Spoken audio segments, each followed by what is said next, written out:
acte de cette position et a indiqué à la délégation de la C64 qu'il transmettrait fidèlement à M. Félix Tshisekedi dans le cadre de ses efforts de médiation.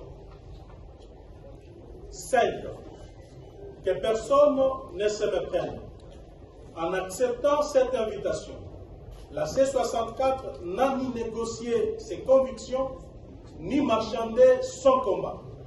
Notre lutte est menée pour sauver la République, défendre la Constitution et préserver l'avenir de notre nation. Nous dialoguons avec tous ceux qui recherchent sincèrement la paix, mais nous ne transigerons jamais sur la Constitution, l'état de droit et la souveraineté du peuple congolais. 6. Dans l'attente de toute nouvelle évolution, nous appelons le peuple congolais à demeurer uni, vigilant et pleinement mobilisé. Après les succès de la journée ville morte du 3 juin et du sit-in historique du 12 juin, la C64 appelle toutes les Congolaises et tous les Congolais à participer massivement à la grande marche pacifique du 22 juillet 2026 vers le palais de la Nation.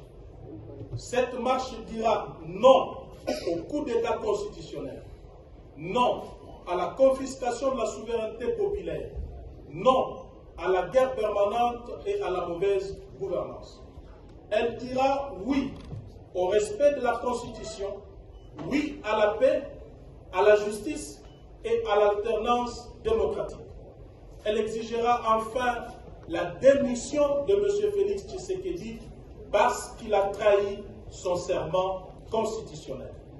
La C64 réaffirme enfin sa disponibilité à contribuer sous l'égide de l'Union africaine et de toute médiation crédible à une solution globale permettant de restaurer durablement la paix, l'unité nationale et l'ordre constitutionnel.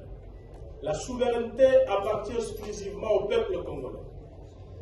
Aucune intimidation, aucune répression et aucune manipulation ne pourront arrêter un peuple déterminé à reprendre en main son destin. Aucune fraction du peuple ni aucun individu ne peut s'en attribuer l'exercice. Le combat continue jusqu'au rétablissement de l'ordre constitutionnel, de la démocratie, de la paix et de la dignité du peuple. Merci.